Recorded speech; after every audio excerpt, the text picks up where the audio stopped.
अस्सलाम वालेकुम। आवाज आ रही है सबको?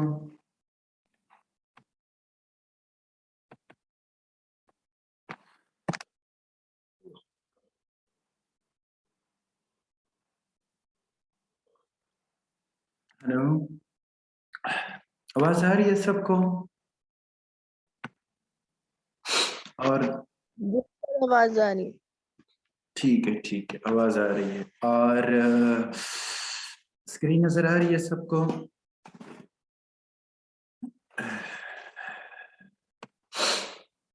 ठीक है, स्क्रीन भी नजर आ रही है। सिर्फ 3 स्टूडेंट्स बाकी किधर गए? बाकी कहाँ हैं? कोई हैंडिंग ओवर टेकिंग ओवर में बिजी होगा, कोई नमाज में खाने में मसरूफ है। थोड़ा थोड़ा से टाइम मैनेज करना शुरू कर ले तो बेहतर होगा।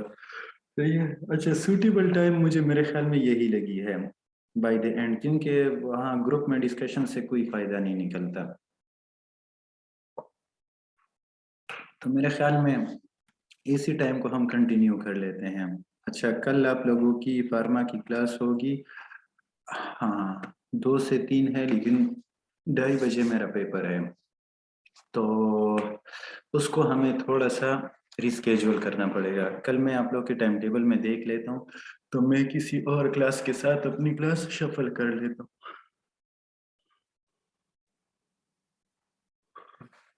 ठीक है, तो ये मैसेज आप लोगों को बताना ज़रूरी था। आप लोगों के कांटेक्ट में आपके अगर क्लास फेलो हैं तो उनको आप फिर बता दीजिएगा। फिर मैं ग्रुप में भी मैसेज कर लूँगा इंशाल्लाह। तो कल की क्लास हम क्या करेंगे, थोड़ा सा रीशफल करेंगे सिर्फ कल के लिए। चले जी, स्टार्ट करें हम अल्लाह का नाम लेकर।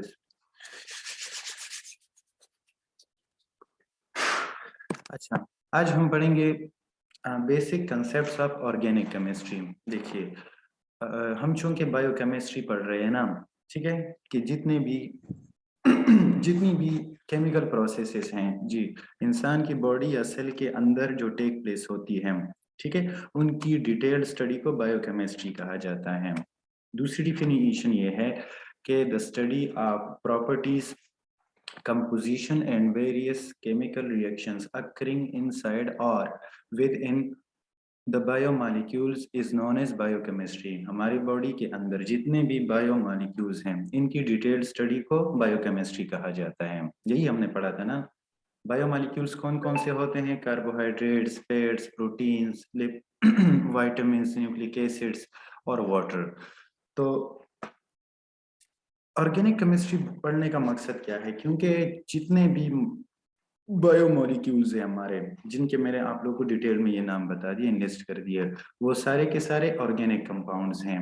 ठीक है, तो उन सब्सटेंसेस को, उन कंपाउंड्स को, उन मॉलिक्यूल्स को समझने से पहले जरूरी ये है कि हम थोड़े से बेसिक्स ऑफ ऑर्गेनिक केमिस्ट्री को देख लें एक नज़र, ताकि हमें फिर उनकी जो स्ट्रक्चर होगी या उनकी जो प्रॉपर्टीज होंगी, तो उनको समझने में हमें इतनी डिफिकल्टी ना हो।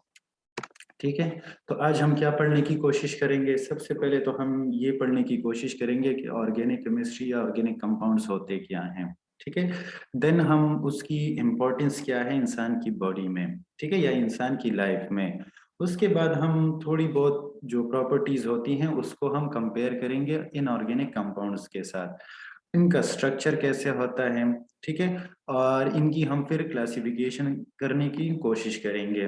उसके बाद लास्ट में हम पढ़ेंगे हाइड्रोकार्बन्स क्या होते हैं और इनकी वेरियस टाइप्स कौन कौन सी होती है। ठीक है, सेचुरेटेड और अनसेचुरेटेड हम थोड़ा सा डिस्कस कर लेंगे, वो सिर्फ इम्पोर्टेंट है। अच्छा देखिए, ऑर्गेनिक केमिस्ट्री, ऑर्गेनिक केमिस्ट्री से पहले हम ऑर्गेनिक कंपाउंड्स की बात कर लेते हैं। ठीक है, वो कंपाउंड या वो मॉलिक्यूल जो कि कार्बन और हाइड्रोजन से बने हों, ठीक है, और भी दूसरे एलिमेंट्स और भी दूसरे कंपाउंड भी इनमें मौजूद हो, लेकिन इनका जो मेन कंस्टिट्यूएंट हो वो कार्बन और हाइड्रोजन होगा। ठीक है, तो ऐसे कंपाउंड को ऑर्गेनिक कंपाउंड्स कहा जाता है। ठीक है, आम जिंदगी में भी ये वर्ड यूज होता है ना कि ये ऑर्गेनिक फूड है, ऑर्गेनिक फूड बढ़ने से ज्यादा खाने से, ठीक है, वेट बढ़ता है और कोलेस्ट्रॉल लेवल बढ़ता है। तो ऑर्गेनिक फूड्स, ऑर्गेनिक कंपाउंड जितनी भी है, तो हमारे जहन में डायरेक्टली ये कंसेप्ट आना चाहिए कि ये उन कंपाउंड्स की बात कर रहे हैं जिनमें कार्बन और हाइड्रोजन मौजूद है। ठीक है, साथ में और भी है, लेकिन इनका मेन कंस्टिट्यूएंट या ये कंपाउंड, इसकी मेन कंपोजिशन कार्बन और हाइड्रोजन है। तो ऐसे कंपाउंड्स को ऑर्गेनिक कंपाउंड्स कहा जाता है। ठीक है, अच्छा, अब ऑर्गेनिक केमिस्ट्री क्या है? ये केमिस्ट्री की वो ब्रांच है जो कि इन ही कंपाउंड्स की स्ट्रक्चर, फंक्शंस, प्रॉपर्टीज, ठीक है, और वेरियस केमिकल रिएक्शंस, इनकी डिटेल्ड स्टडी को ऑर्गेनिक केमिस्ट्री कहा जाता है। ठीक है, the detailed study of organic compounds in terms of their structure, their properties and various chemical reaction is known as organic chemistry. Examples क्या है? बहुत सारी एग्जाम्पल है, हर वो चीज जिसमें कार्बन और हाइड्रोजन दोनों एक साथ मौजूद हो। ठीक है, तो उनको वो सब के सब क्या हैं? वो सब के सब ऑर्गेनिक कंपाउंड्स हैं। हमने तो सिंपली कुछ ही के नाम लिखे हैं ना, मीथेन हो गया, इथेन हो गया, ठीक है, carbohydrates, proteins, lipids, nucleic acids वगैरह वगैरह वगैरह, ये सारी की सारी क्या हैं? ये ऑर्गेनिक कंपाउंड्स होती हैं। डेली लाइफ में हमें कौन कौन सी एग्जांपल्स मिलती है? हमारी इर्द गिर्द जितनी भी सारी चीजें हैं मोस्टली वो ऑर्गेनिक कंपाउंड्स होती हैं। ठीक है, जैसे कि पेपर हो गया, ये प्लांट के सेल्यूलोज से बनता है, एक स्पेशल टाइप का प्लांट है ना जिनसे पेपर बनता है, चाइना में बहुत ज्यादा होता है वो। ठीक है, तो मैंने आप लोगों को कल मेरे ख्याल में कहीं पे फार्मा में या बायोकेमिस्ट्री में जिक्र किया होगा कि जो पॉलीसेकेराइड होता है, कॉम्प्लेक्स कार्बोहाइड्रेट, ठीक है, उसकी एग्जांपल में मैंने आपको बताया था कि ग्लाइकोजन है, स्टार्च है, सेल्यूलोज है और काइटिन है। ठीक है, तो ये सेल्यूलोज से बनता है जो पेपर है। इसके अलावा जो नेल पॉलिश है, जो फीमेल ज्यादातर यूज करती है, ठीक है, नाइट्रोसेल्यूलोज है, ब्यूटाइल एसीटेट है, ये सारे के सारे ऑर्गेनिक कंपाउंड है। इसका मतलब है कि इसमें कार्बन और हाइड्रोजन ज्यादा हैं। इसके अलावा कैंडल, वैक्सीज वगैरह हो गए, ठीक है, ये सारे के सारे हमारे पास फैट्स होते हैं या लिपिड्स होते हैं। फैब्रिक को आप देखें, नायलॉन और सेल्यूलोज, रेयॉन। अच्छा, सोप किससे बनता है? सोप ज्यादातर तो खैर वो जो फैटी सब्सटेंसेस होते हैं, ठीक है, उसमें होता है बहुत ज्यादा। जो सोप है इसका मेन कंस्टिट्यूएंट्स फैट्स होते हैं, और फैट में हमेशा हमारे पास कार्बन, हाइड्रोजन और एक कार्बोक्सिलिक एसिड ग्रुप होते हैं, हम आगे डिस्कस करेंगे। अच्छा, जितना भी फ्यूल है डेली यूज में, ठीक है, डेली यूज में जितना भी फ्यूल है, फ्यूल का मतलब ये है कि चाहे वो पेट्रोल हो, डीजल हो, नेचुरल गैस हो, ठीक है, मिट्टी का ऑयल हो, ये सारे के सारे हाइड्रोकार्बन्स होते हैं। हाइड्रोकार्बन्स वो कंपाउंड जिनमें सिर्फ और सिर्फ कार्बन और हाइड्रोजन हो। ठीक है, अच्छा, अब इनके अलावा जितने भी कंपाउंड्स होते हैं इनको इनऑर्गेनिक कंपाउंड्स कहा जाता है। उसकी डेफिनेशन को आप उलट दें तो ये बन जाएगा इनऑर्गेनिक कंपाउंड। तो इनऑर्गेनिक कंपाउंड किन कंपाउंड्स को कहा जाएगा? ठीक है, कि वो कंपाउंड्स जिनमें लैक करे कार्बन और हाइड्रोजन मेनली, ठीक है, वो कंपाउंड्स जिनमें या एक साथ ना हो, कार्बन और हाइड्रोजन जिन कंपाउंड्स में एक साथ नहीं होता, तो ऐसे कंपाउंड्स को इनऑर्गेनिक कंपाउंड्स कहा जाता है। ठीक है, एक ही बात है, लेकिन वो कान को पकड़ने वाली बात है कि चाहे यहाँ से पकड़े या यहाँ से। ठीक है, कार्बन, हाइड्रोजन ऑर्गेनिक कंपाउंड्स, इनके अलावा जितने भी है वो इनऑर्गेनिक कंपाउंड्स होते हैं। ठीक है, अब इन कार्बन, हाइड्रोजन के अलावा कंपाउंड्स की अगर हम उनकी स्ट्रक्चर को डिटेल स्टडी करें, उनकी प्रॉपर्टीज को देखें, ठीक है, और जो वेरियस केमिकल रिएक्शंस वो परफॉर्म करते हैं, तो इनकी डिटेल स्टडी को इनऑर्गेनिक केमिस्ट्री कहा जाता है। चले, यहाँ तक क्लियर है सबको? एग्जाम्पल इन जो यहाँ पर जो हमने एग्जाम्पल डिस्कस कर ली, इनके अलावा जितनी भी चीजें हैं जिनमें कार्बन, हाइड्रोजन मेन कंस्टिट्यूएंट ना हो, वो एग्जाम्पल्स हैं हमारे पास इनऑर्गेनिक कंपाउंड्स की। ठीक है, चले जी। जैसे कि वाटर हो गया, सोडियम हो गया, सॉरी सोडियम क्लोराइड जो टेबल सॉल्ट हम कहते हैं, ठीक है, इसके अलावा बेकिंग सोडा हो गया, कैल्शियम कार्बोनेट, और इसके अलावा बहुत सारी और चीजें, ये सारी की सारी these are the examples of inorganic compounds. Ammonia हो गया, अमोनियम क्लोराइड हो गया, डिटर्जेंट्स जितने वगैरह होते हैं। ठीक है, अब देखिए इनमें डिफरेंस क्या होता है, ये तो नाम से ही जाहिर है कि, या हमने डिस्कस भी कर लिया कि ऑर्गेनिक कंपाउंड्स मेनली किन किन दो एटम से बने होते हैं, कार्बन और हाइड्रोजन से, जबकि इन ऑर्गेनिक कंपाउंड्स में ये दोनों लैग करते हैं। अच्छा, कार्बन डाइऑक्साइड और कार्बन मोनोऑक्साइड ये इनऑर्गेनिक कंपाउंड्स है, ये ऑर्गेनिक नहीं है। ठीक है, पीछे लॉजिक इसकी ये है कि इसमें कार्बन तो मौजूद है लेकिन इसके साथ हाइड्रोजन नहीं है। ठीक है, समझ आ गया आप लोगों को? अच्छा, क्वार्ट्स पता है किसी को? क्वार्ट्स, क्वार्ट्स जो गड़िया वगैरह होती है, ठीक है, या सेल्स जो होते हैं उसमें यूज होती है। क्वार्ट्स असल में सिलिकॉन होता है। ठीक है, सिलिकॉन अगर एल्यूमिनियम के साथ या जो बाकी चीजों के साथ मिल जाए तो ये क्वार्ट्स बनाता है। अच्छा, रियल लाइफ में मैंने इसको देखा था। देखा क्या? आप लोगों ने भी देखा होगा रेत में, आप लोगों ने एक आध जर्रा देखा होगा जो कि बहुत ज्यादा चमकता है। ठीक है, तो वही असल में क्वार्ट्ज होता है, क्वार्ट्ज। और ये जितनी भी डेकोरेशन के आइटम्स होते हैं जो चमकने के लिए लोग घरों में रखते हैं, ठीक है, जो शो पीस वगैरह होते हैं, तो उनमें क्वार्ट्ज लगा होता है। टेबल सॉल्ट हो गया, हाइड्रोक्लोरिक एसिड, इसके अलावा ऐसी कोई चीज तो नहीं है। ये इथाइल अल्कोहल है। ठीक है, तो इथानॉल जिसे कहा जाता है, जिस तरह मिथाइल अल्कोहल जो स्पिरिट वगैरह होता है, स्पिरिट स्वाब, आईवी से पहले या कोई भी एंटीसेप्टिक प्रोसीजर से पहले हम जिसको अप्लाई करते हैं वो मिथाइल अल्कोहल है। कंसंट्रेशन उसमें थोड़ी सी बढ़ जाए तो उसको फिर इथाइल अल्कोहल कहा जाता है। ठीक है, तो ये सारी की सारी ऑर्गेनिक केमिस्ट्री, ऑर्गेनिक कंपाउंड्स की एग्जांपल है। राइट साइड पे आपके सामने इनऑर्गेनिक कंपाउंड्स की एग्जांपल्स हैं। अच्छा, इंपॉर्टेंस क्या होती है ऑर्गेनिक कंपाउंड्स की? देखिए, स्टार्ट में ही मैंने आपको बता दिया कि हमारे, मेरी आवाज तो आ रही है ना सबको? कहीं मैं म्यूट माइक पे तो नहीं लिख गया? नहीं बोल रहा?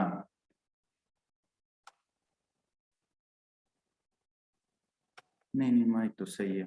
अच्छा, यहाँ तक ठीक है, सबको समझ आ गया? हम एक इमोशन में मैं बोल रहा हूँ तो ऐसा उम्मीद यही है कि सबको नींद आ रही होगी, लेकिन मैं थोड़ा सा एनर्जी लाने की कोशिश कर रहा हूँ। लेकिन थोड़ी सी वो हो गया, मैं थोड़ा सा फिजिकली थक गया, थोड़ा सा नहीं, बहुत ज्यादा, तो इसलिए वो स्टेमिना नहीं रहा। कोशिश करते हैं, अल्लाह खैर करेगा। अच्छा देखिए, हमने स्टार्ट में ये डिस्कस कर लिया कि इंसान की बॉडी में जितने भी बायोमॉलिक्यूल्स होते हैं, carbohydrates, lipids, proteins, nucleic acids, water और विटामिन्स, विटामिन्स को छोड़कर, ठीक है, ये सारे के सारे इनऑर्गेनिक कंपाउंड्स होते हैं।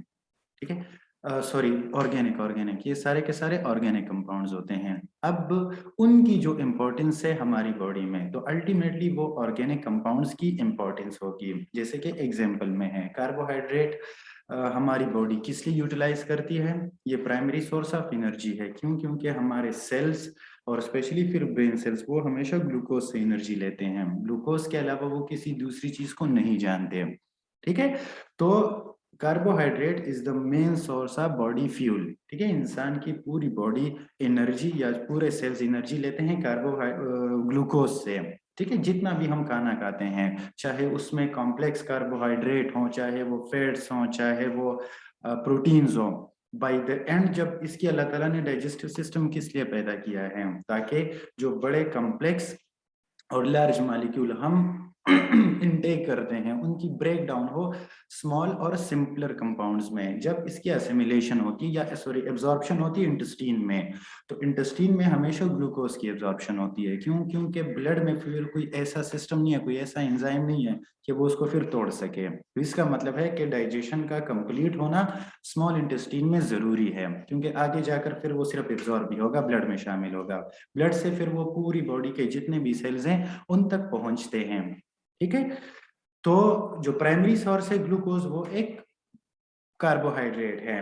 ठीक है, अच्छा, इसके अलावा हमारी बॉडी में जितना ग्लूकोज सेल्स को चाहिए था एनर्जी के लिए वो तो उसने यूटिलाइज कर लिया, लेकिन हम तो खाते ही माशाल्लाह ज्यादा हैं, हमेशा अपनी जरूरत से ज्यादा खाते हैं। ठीक है, और रिस्पॉन्सिबिलिटी से कम काम करते हैं एनी हाउ। तो जो ग्लूकोज बच जाता है हमारी बॉडी में वो क्या कर लेता है? वेरियस एनाबॉलिक पाथवे से वो आपस में मिल जाते हैं। ठीक है, और मिलकर एक पॉलीसेकेराइड बना लेते हैं जिनको ग्लाइकोजन कहा जाता है। ठीक है, तो एक्स्ट्रा ग्लूकोज हमारी बॉडी में ग्लाइकोजन की फॉर्म में स्टोर होता है। ज्यादातर कहाँ पे स्टोर होता है? लीवर पे और मसल्स में, फिर स्पेशली जो हमारे यहाँ एब्डोमिनल के मसल्स है, एब्स हैं, ठीक है, तो वहां पर स्टोर होता है। अगर बहुत अरसे तक वो यूटिलाइज नहीं किया जाए तो फिर वो फैट्स में कन्वर्ट हो जाते हैं। ठीक है, चले जी। और इसके अलावा प्रोटीन हमारी बॉडी का मेन स्ट्रक्चरल कंपोनेंट होता है। वो तो जब हम प्रोटीन पढ़ेंगे इंशाल्लाह तो लजीज, तो फिर हम इसको थोड़ा सा एलेबरेट करेंगे। बाकी हमारे जो मसल्स होते हैं, इंटीग्यूमेंट्री सिस्टम है हमारा, हेयर, नेल्स, स्किन, इसका मेन जो कंपोनेंट है वो केराटिन है। इसके अलावा अगर हम एक्टिन मायोसिन की बात करें, जो कि बिल्कुल प्राइमरी सेल्स होते हैं, ठीक है, प्राइमरी फिलामेंट्स होते हैं, तारे होती हैं जिनके ये गुच्छों से और जिनको मिला मिला मिला मिलाकर एक मसल बनता है, वो भी एक्चुअली प्रोटीन्स ही है। ठीक है, इसके अलावा अगर हम सेलुलर लेवल पे बात करें तो सेलुलर लेवल पे भी प्रोटीन का इंतहाई इंपॉर्टेंट रोल होता है सेल मेम्ब्रेन को बनाने में। दो किस्म के प्रोटीन्स होते हैं सेल में, को इंट्रिंसिक प्रोटीन कहा जाता है, दूसरे को एक्सट्रिंसिक प्रोटीन कहा जाता है। एक्सट्रिंसिक प्रोटीन सेल मेम्ब्रेन में होता है, जो कि ज्यादातर, ठीक है, एज अ रिसेप्टर एक्ट करता है। हमने पिछली क्लास में, मेरे ख्याल में फार्माकोलॉजी की क्लास में, हमने जब जिक्र किया था फार्माकोडायनेमिक्स का।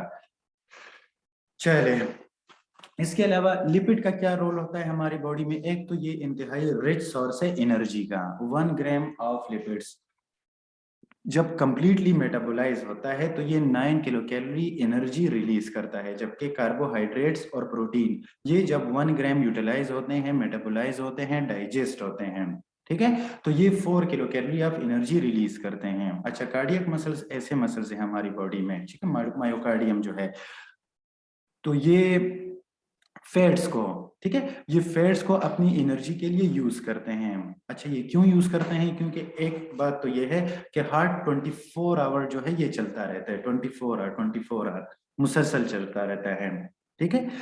अच्छा, दूसरी बात ये है कि उसके लिए एनर्जी बहुत ज्यादा चाहिए, क्योंकि अब आप खुद सोचे, एक 5 फुट 10 इंच का, 5 फुट 11 इंच का, इस तरह का इंसान हो अगेंस्ट द ग्रेविटी, तो एक हार्ट ये छोटा सा क्लोज फिस्ट के बराबर, ठीक है, तो वो क्या करता है, उसको इतनी पुश चाहिए, इतनी एनर्जी चाहिए कि वो इतनी जोर से ब्लड को पुश करे कि वहां नीचे से, ठीक है, हमारे पांव से ये ब्लड अगेंस्ट द ग्रेविटी वापस लेकर आ जाए हार्ट में और वापस इसको सर्कुलेशन में शामिल कर दें। तो इसके लिए अल्लाह ताला ने इसके लिए निज़ाम पैदा किया है कि जो मायोकार्डियल मसल्स है वो हमेशा फैट्स को एनर्जी के लिए यूज कर दें। तो एक तो ये बिल्कुल स्मूथ चलता है और बाकी उसको एनर्जी ज्यादा मिलती है, ठीक है। अगर आप लोगों में कोई पश्तो स्पीकिंग हो तो हमारे घरों में जो जनाना होती है, ठीक है, वो अक्सर अपने छोटे बच्चों को कहती है ना कि आपने तो मेरा दिल तका दिया, ये तो इसका ट्रांसलेशन है, ठीक है। पश्तो में हम कहते हैं कि ताओ हमारे समझड़स तड़े को, लेकिन ये वैसी कहावत है, दिल के जो मसल्स होते हैं वो कभी भी तकते नहीं है, ठीक है, क्योंकि इनको बड़ा हाई क्वालिटी वाली एनर्जी मिल रही है। एनी हाउ, तो ये तो अच्छा, nucleic acids, DNA, RNA, DNA का रोल होता है जेनेटिक इंफॉर्मेशन को ट्रांसमिट करने में from one generation to another generation, ठीक है, चाहे वो सेल्स की शक्ल में हो, चाहे वो ऑफस्प्रिंग की शक्ल में हो, हमेशा इंफॉर्मेशन वन जनरेशन से दूसरी जनरेशन में या वन सेल से अपकमिंग सेल्स में ट्रांसफर होती है। डीएनए की वजह से, क्रोमोसोम की वजह से होती है, लेकिन जब डीएनए कॉइल्ड होते हैं उसमें एक प्रोटीन हिस्टोन मिलता है उससे, तो फिर उससे डीएनए क्रोमोसोम बनता है। अच्छा, देखिए प्रॉपर्टीज को जरा देखें एक नजर, इंतहाई आसान आसान है, इसको हमने कंपैरिजन में कंपेयर करना था ना। अगर हम कंपोजिशन की बात करें तो ऑर्गेनिक कंपाउंड्स किस किस से बने होते हैं? चलिए आप कुछ, आप भी पार्टिसिपेट कर ले, मैं थोड़ा सा सांस ले लूंगा। जी, ऑर्गेनिक कंपाउंड्स कौन से दो एटम से बने होते हैं, या इनका मेन कंस्टिट्यूएंट्स कौन से दो एटम्स होते हैं? कार्बन और हाइड्रोजन। इसके अलावा जितने भी कंपाउंड्स होंगे, ठीक है, वो इनऑर्गेनिक में आएंगे। इसके अलावा नेचर ऑफ कंपाउंड्स क्या होती है, इसका मतलब है कि नेचर ऑफ बॉन्डिंग क्या होती है इसमें। तो ऑर्गेनिक कंपाउंड में ज्यादातर हमें मिलते हैं कोवेलेंट बॉन्ड्स, ठीक है, कोवेलेंट बॉन्ड जिनमें शेयरिंग ऑफ इलेक्ट्रॉन होती है। इनऑर्गेनिक कंपाउंड में आयोनिक भी मिल सकते हैं और कोवेलेंट भी मिल सकते हैं। आयोनिक में कंप्लीट ट्रांसफर ऑफ इलेक्ट्रॉन होती है और उस कंपाउंड या उस मॉलिक्यूल के जो रिस्पेक्टिव एटम्स है वो आयंस में तब्दील हो जाते हैं, या तो केटाइंस बनेंगे अगर इलेक्ट्रॉन डोनेट कर ले, और या फिर एनाइंस बनेंगे अगर इलेक्ट्रॉन एक्सेप्ट कर ले। अगर हम मेल्टिंग और बॉइलिंग पॉइंट की बात करें, ठीक है, तो ये ऑर्गेनिक कंपाउंड ज्यादातर की बात करें, ये तमाम के लिए फिट नहीं है, ठीक है, क्योंकि कुछ ऐसे हैं जिनकी बहुत ज्यादा होती है मेल्टिंग और बॉइलिंग पॉइंट्स।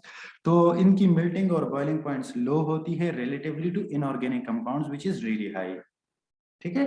अच्छा, सॉल्युबिलिटी इन वाटर की अगर बात करें तो ऑर्गेनिक कंपाउंड्स वाटर में इनसॉल्युबल होते हैं, जबकि इनऑर्गेनिक कंपाउंड सॉल्युबल होते हैं। देखिए केमिस्ट्री का एक रूल है, ठीक है, वो रूल ये है कि लाइक डिसॉल्व्स लाइक। अगर दो कंपाउंड्स की जीनस सेम हो, ठीक है, जिस तरह ऑर्गेनिक कंपाउंड्स, इनकी एक जीन है, ठीक है, जीनस है, ऑर्गेनिक है ना, कार्बन और हाइड्रोजन प्रेजेंट है, इनऑर्गेनिक में इन दोनों के अलावा सब कुछ है, ठीक है। तो लाइक डिसॉल्व लाइक का मतलब ये है कि अगर सॉल्यूट और सॉल्वेंट का जीनस सेम होगा तब जाकर ये उसमें डिसॉल्व होगा, ठीक है, सॉल्वेंट उसको डिसॉल्व कर सकेगा। अगर जीनस डिफरेंट हुआ तो फिर 1000 साल में भी उसको डिसॉल्व नहीं कर पाएगा।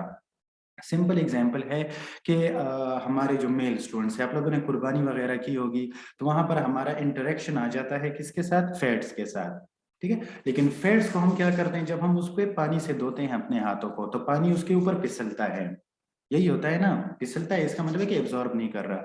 लेकिन जब हम उसको साबुन से धोते हैं, जब हम उसके साथ साबुन मिलाते हैं, तो क्या हो जाता है, बिल्कुल साफ सुथरे हो जाते हैं। और साबुन को हमने कौन से कंपाउंड कहे हैं, ऑर्गेनिक कंपाउंड्स, क्योंकि इसमें फैट शामिल होता है। इसके अलावा कुछ महीनों पहले या महीने पहले अगर आप लोग न्यूज वगैरह पढ़ते हो, तो एक बहरी जहाज से जो तेल लेकर आने वाला था, ठीक है, तो वो कराची के उसमें साहिल पे रेत में फंस गया था।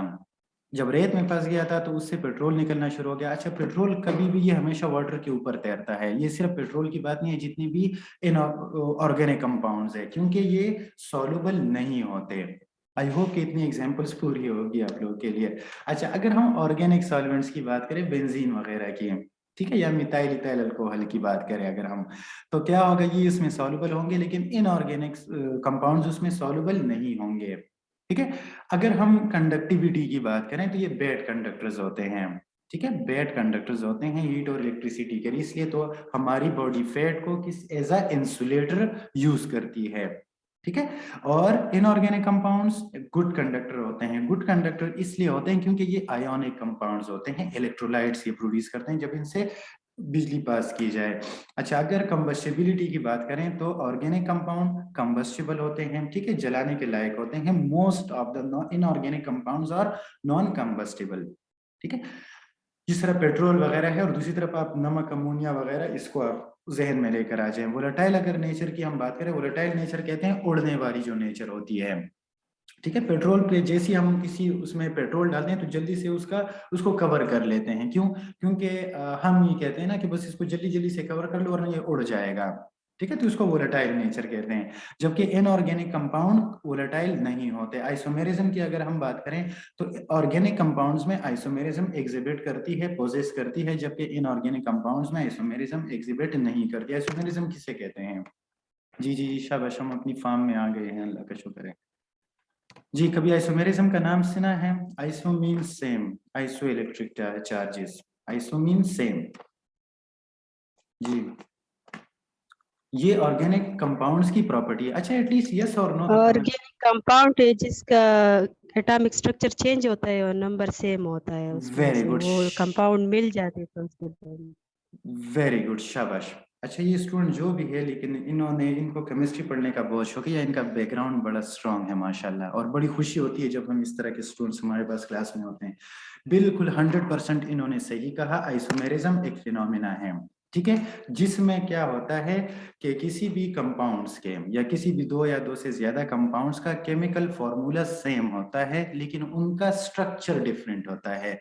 और ये यूनिक प्रॉपर्टी एग्जिबिट करती है हमेशा ऑर्गेनिक कंपाउंड्स में। अगर आप मैडम, आपके जहन में कोई एग्जांपल है इससे रिलेटेड आइसोमेरिज्म की, कि कौन से ऐसे दो कंपाउंड्स होंगे जिनका केमिकल फॉर्मूला तो सेम है लेकिन उनका स्ट्रक्चर डिफरेंट है? अगर नहीं है तो मैं ये बता देता हूँ। अगर हम ग्लूकोज और फ्रक्टोज की बात करें, ग्लूकोज का फार्मूला, ग्लूकोज इसलिए जहन में आ जाता है कि इसका फार्मूला तकरीबन हम सबको याद होता है, C6H12O6, ठीक है। Same to same chemical formula उसका है, फ्रक्टोज का भी है, C6H12O6। फर्क क्या है इसमें कि ग्लूकोज में अल्डिहाइड फंक्शनल ग्रुप प्रेजेंट होता है, जबकि फ्रक्टोज में कीटोन फंक्शनल ग्रुप प्रेजेंट होता है। अब अल्डिहाइड क्या है, कीटोन क्या है और फंक्शनल ग्रुप क्या है, ये हम आज डिस्कस करेंगे इंशाल्लाह, ठीक है। अच्छा, ऑर्गेनिक कंपाउंड चूंकि बहुत ज्यादा होते हैं, तो मैंने आपको बताया कि जो भी चीज ज्यादा होती है उसको आसानी से समझने के लिए हम क्लासिफाई करते हैं वेरियस टाइप्स में, ठीक है। तो ऑर्गेनिक कंपाउंड्स ये स्ट्रक्चर के लिहाज से हैं। अच्छा, तो इनको अगर हम स्ट्रक्चर के लिहाज से क्लासिफाई करें, ठीक है, तो ओपन चेन होंगे और क्लोज चेन होंगे। ठीक है, एलिसाइक्लिक और साइक्लिक या एसाइक्लिक। आवाज नहीं आ रही सर, सबको नहीं आ रही या सिर्फ एक स्टूडेंट को नहीं आ रही?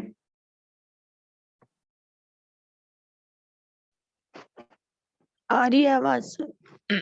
ठीक है, वेरी गुड, शाबाश। तो चलिए उनसे रिक्वेस्ट है कि वो थोड़ा सा वो कर लें, सिग्नल के पास चले जाएं।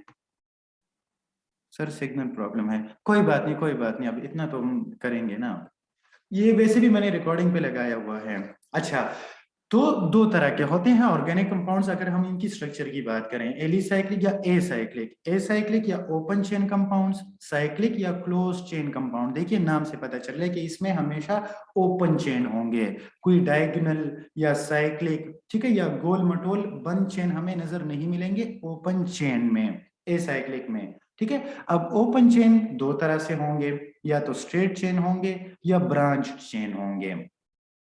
ठीक है, साइक्लिक में क्या होगा कि या तो होमोसाइक्लिक होंगे, मतलब है कि एक तरह से उनका स्ट्रक्चर होगा, ठीक है, या एक तरह से उनके रिंग्स होंगे। हेट्रोसाइक्लिक होंगे, हेट्रोसाइक्लिक का मतलब हेट्रो मीन सेम, चेंज।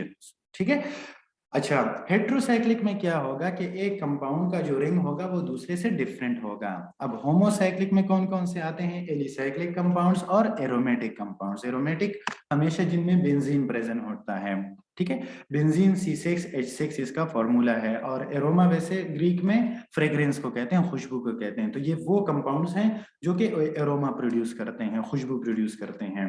ठीक है, एसाइक्लिक या ओपन चेन और क्लोज चेन, इसकी हमने बात कर ली। अच्छा, देखिए ये हमारे पास ओपन चेन कंपाउंड्स की हम बात कर रहे हैं।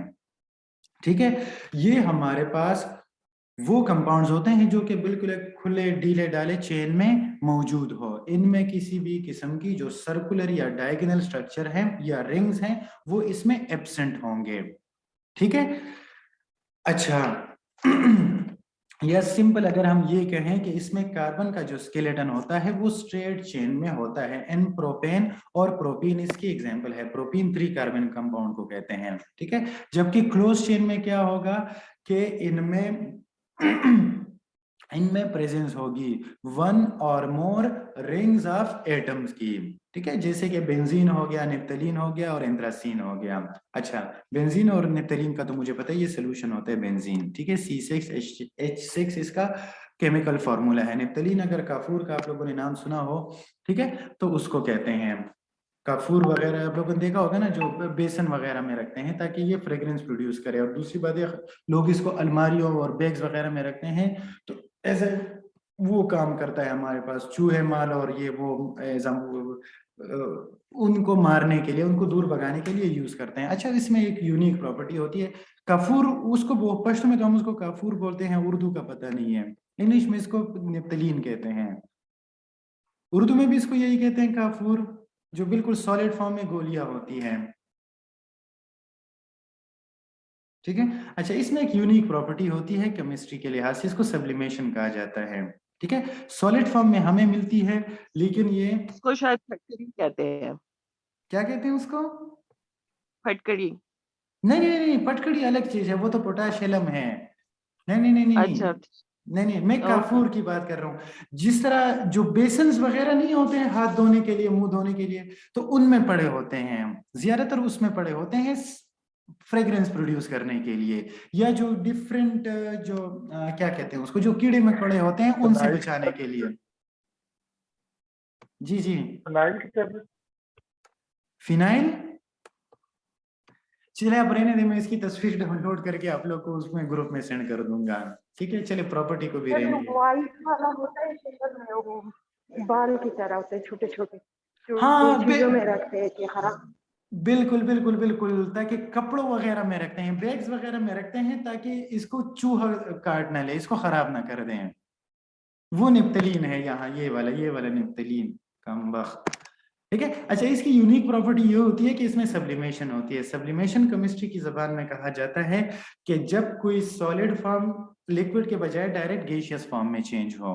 ठीक है, क्योंकि वो लिक्विड में चेंज नहीं होता, वो डायरेक्ट गैसियस फॉर्म में चेंज होता है, इसलिए तो उसकी खुशबू हमें दूर से महसूस होती है, ठीक है। और सब्लिमेशन साइकोलॉजी में कहा जाता है कि जब हमारी कोई नेगेटिव प्रॉपर्टी हो और उसको हम पॉजिटिव वे में यूज करें, यूटिलाइज करें, जिस तरह गुस्से वाला शख्स हो, ठीक है, और वो एग्रेसिव हो, शायद अफरीदी की तरह अच्छा सा क्रिकेटर बन जाए, हार्ड हिटर बन जाए, तो उसको सब्लिमेशन कहते हैं साइकोलॉजी में। एनी हाउ, अच्छा देखिए, ये हमारे पास ओपन चेन ऑर्गेनिक कंपाउंड्स की एग्जांपल हैं, ठीक है। अब देखिए ये स्ट्रेट चेन है, ये स्ट्रेट चेन है। साइक्लोहेक्सेन, अब देखिए ये क्या है, ये ब्रांच्ड चेन है, ठीक है। अच्छा, अब इसको अगर हम देखें तो इसमें ये देखिए आपको रिंग नजर आ रहा है, ठीक है, रिंग नजर आ रहा है, ये बेंजीन है C6H6 और ये नेफ्थलीन है, ठीक है।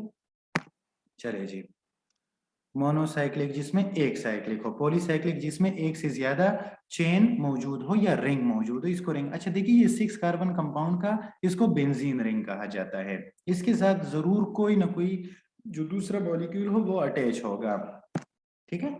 अच्छा, अब एक क्लासिफिकेशन तो हमने इनकी स्ट्रक्चर के लिहाज से कर दी, दूसरी क्लासिफिकेशन ऑर्गेनिक कंपाउंड्स होती है based on their functional group. अच्छा, फंक्शनल ग्रुप किसे कहते हैं? स्पेशली वो स्टूडेंट जिनको केमिस्ट्री पढ़ने का वो है, इंटरेस्ट है बहुत ज्यादा और इनको आती भी है, तो उनसे पहले पूछते हैं कि उनका क्या ख्याल है फंक्शनल ग्रुप के बारे में, क्योंकि वो आसानी से बता देती है हम सबको। जी मैडम, तो फंक्शनल ग्रुप क्या होता है आपके ख्याल में? वो मैडम प्रेजेंट है या वॉइस नॉट क्लियर? बस ये सिग्नल का इशू है, वो देख लीजिएगा। अच्छा ठीक है, वो मैडम जब तक हमें ज्वाइन करती है तो मैं आपको बता देता हूँ। अच्छा देखिए, फंक्शनल ग्रुप होता है एन एटम और group of atom present in a molecule और अ कंपाउंड, ठीक है, डिनोटिंग या representing the properties of whole group of the compounds. देखिए, फंक्शनल ग्रुप हमारे पास एटम या ग्रुप ऑफ एटम होता है जो किसी मॉलिक्यूल और कंपाउंड के अंदर मौजूद होता है। उस मॉलिक्यूल और कंपाउंड की जितनी भी प्रॉपर्टीज होंगी वो उसका रिप्रेजेंटेटिव होगा। ये अक्सर मैं मिसाल दिया करता हूँ। हमारे पास अगर आप लोग गौर करें तो कास्ट वगैरह जितनी होती हैं या लोग अपने लिए तखल्लुसात रखते हैं ना। अब फॉर एग्जांपल अगर हमारे पास सवात का कोई स्टूडेंट है, ठीक है, और उसका नाम, मेरा नाम है शाकिर रहमान, ठीक है, शाकिर रहमान स्वाति, तो मतलब क्या है इसका? मतलब यह है कि मैं स्वात से बिलोंग करता हूं।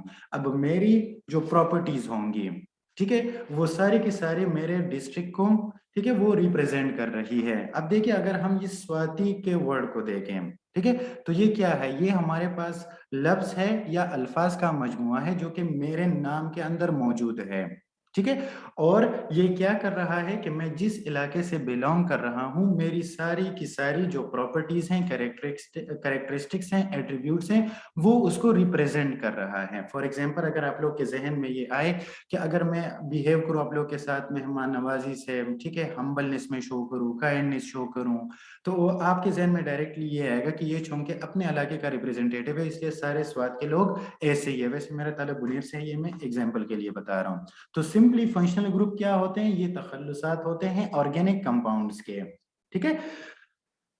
आई होप कि आप लोगों को ये क्लियर हुआ होगा। कुछ फंक्शनल ग्रुप देते हैं, देख लेते हैं। अब जैसे कि अल्केन्स है, अल्केन्स में कार्बन कार्बन के दरमियान सिंगल बॉन्ड होता है, ठीक है। अल्कीन्स में इनके आखिर में एन आता है, ठीक है। अल्कीन में क्या होता है? इनका फंक्शनल ग्रुप होता है कार्बन कार्बन डबल बॉन्ड, इनमें कार्बन कार्बन के दरमियान डबल बॉन्ड होता है। अल्काइंस में क्या होता है? Carbon to carbon triple bond, ये इसका फंक्शनल ग्रुप है।